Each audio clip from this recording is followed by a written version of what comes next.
Welcome to our SST videos, and in this video we will discuss about the administration of the empire section of lesson 2 of history, and our chapter is New Kings and Kingdoms. आज हम इस video में बात करेंगे about the administration of the empire. जो empire था, चोला empire था, वहाँ पे administration कैसे run होता था. सो एडमिनिस्ट्रेशन की बात करें एम्पायर में, तो जो पीजेंट्स थे, पीजेंट्स हमने लास्ट वीडियो में डिस्कस किया था, जो किसान होते थे उनका एक ग्रुप होता था, और उस ग्रुप किसानों का पूरा एक विलेज का ग्रुप जो होता था उसको बोलते थे उर, और अलग अलग उर मिलके क्या बनाते थे, नाडू. वो नाडू जो था वो काम था सारा, उनका कामकाज देखना, उनमें कुछ डिस्प्यूट हो जाता है तो उसमें जस्टिस प्रोवाइड करना, ये काम था उनका देखना, राइट.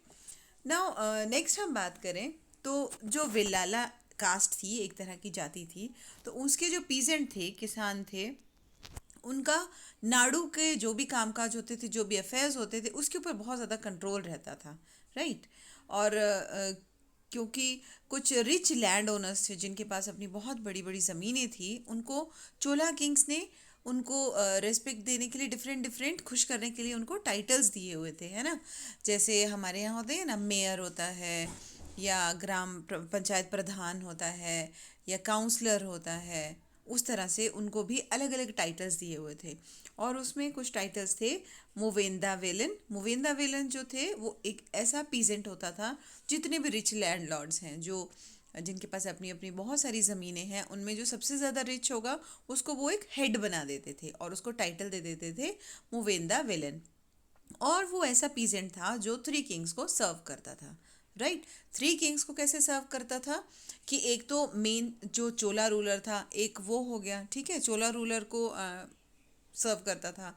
उसके बाद एक जो है वो उसका जो नाडू का हेड था उसको सर्व करता था. इसके अलावा जो सारे विलेजेस का, उस रीजन का जो भी किंग का, रूलर का जो रिश्तेदार उसने अपॉइंट किया हुआ था, उस एरिया को देखने के लिए, उस रीजन को देखने के लिए एक वो किंग था.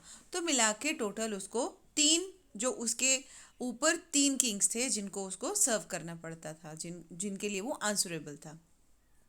इसके अलावा एक और जो टाइटल था वो था अरैया, राइट. अरैया जो था वो क्या था, वो भी एक चीफ होता था, एक हेड होता था. इस तरह के टाइटल्स उन्होंने दिए थे.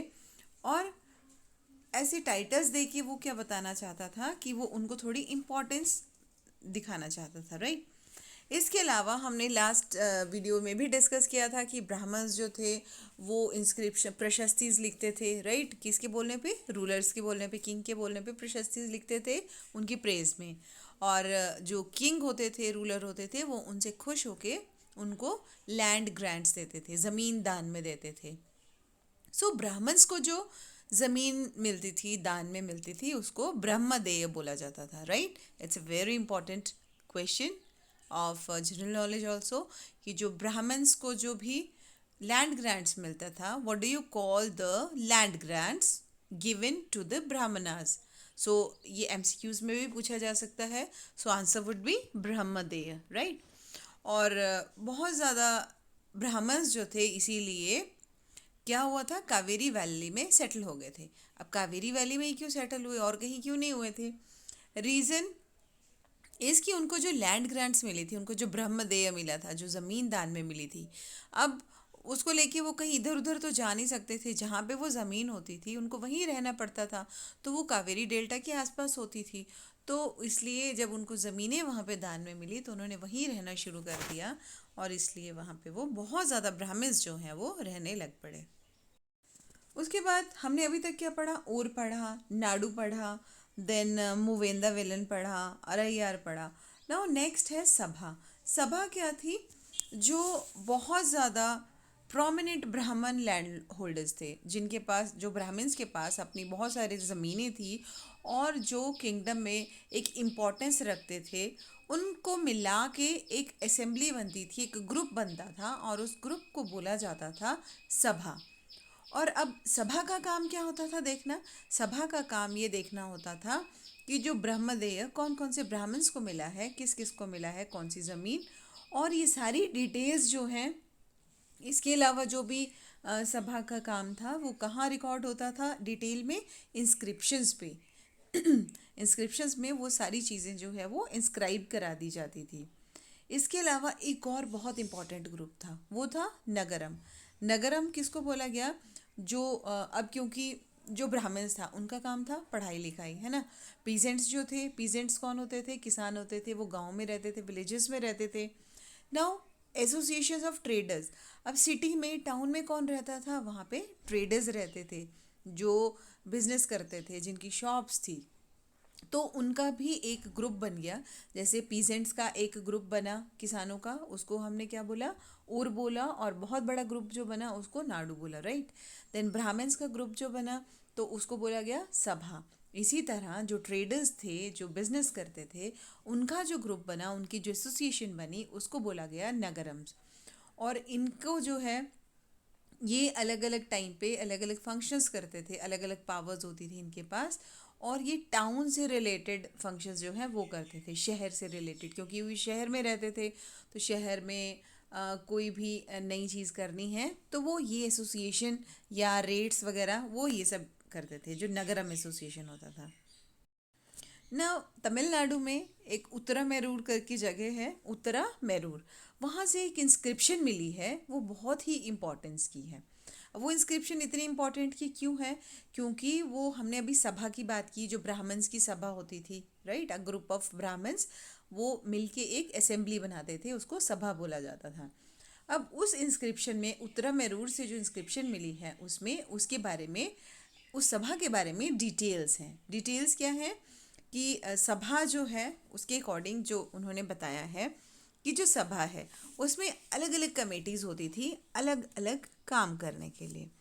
अलग अलग काम करने के लिए मीन्स, जैसे आप आज के एट प्रेजेंट हम बात करें, आपने देखा होगा कि हेल्थ डिपार्टमेंट अलग होता है, एजुकेशन डिपार्टमेंट अलग होता है, या दूसरे डिपार्टमेंट जो सैनिटेशन देखता है वो डिपार्टमेंट अलग होता है, इलेक्ट्रिसिटी डिपार्टमेंट अलग होता है। तो इसी तरह ये कमेटीज़ जो थी, जो सभा थी, उन्होंने क्या किया था? अलग अलग छोटे छोटे कामों को डिस्ट्रीब्यूट कर दिया था कि कुछ मेंबर्स जो हैं वो इरिगेशन देखेंगे, कुछ मेंबर्स जो है वो क्या हेल्थ फैसिलिटीज़ हैं वो देखेंगे। उस तरह से छोटी छोटी कमेटीज़ बना दी थी। और वो कमेटीज़ जो हैं वो क्या क्या काम करती थी? वो अलग अलग छोटे छोटे काम करती थी, राइट। और वो छोटे छोटे काम में क्या था? छोटे छोटे काम में इंक्लूड होता था, जैसे इरिगेशन वर्क्स जो है, पानी प्रोवाइड करवाना, इरिगेशन के लिए कैनल्स बनवाना, वेल्स डिग करवाना। इसके अलावा गार्डन्स वगैरह की मेंटेनेंस के लिए अलग कमेटी होती थी, टेम्पल्स वगैरह के मेंटेनेंस के लिए अलग कमेटी होती थी। नाउ अब क्वेश्चन ये आता है कि वो कमेटीज़ तो बन गई, लेकिन कौन पर्सन्स थे जो एलिजिबल थे? कौन उस कमेटी का मेंबर बन सकता था, राइट। सो और वो मेंबर्स कैसे बनते थे? सो इस चीज़ के लिए एक बहुत ही इंटरेस्टिंग उनका तरीका था।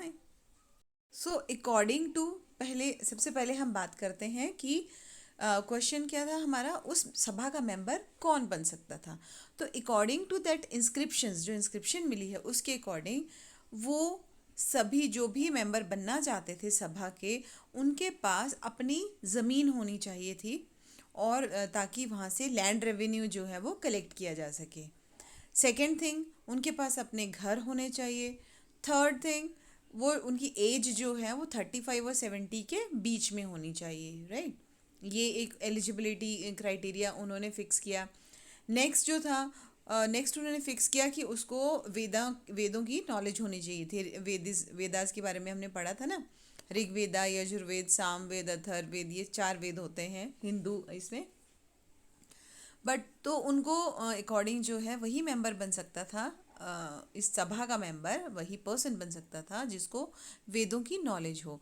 एंड इट्स क्वाइट ऑब्वियस कि वेदों की नॉलेज किसको होती थी? ओनली ब्राह्मण्स को होती थी, क्योंकि पढ़ना लिखना सिर्फ ब्राह्मण्स के लिए रखा हुआ था, दूसरे लोगों को अलाउड नहीं था, राइट। इसके अलावा उनको एडमिनिस्ट्रेटिव मैटर्स जो है उस वो ढंग से कामकाज के उनको एक्सपीरियंस होना चाहिए, और वो ऑनेस्ट होने चाहिए।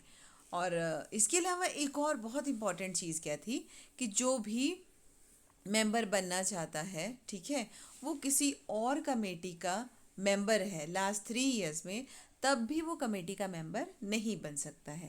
मतलब एट अ टाइम उसको एक बार मेंबर बनने के बाद में 3 इयर्स का गैप जो है वो देना पड़ेगा।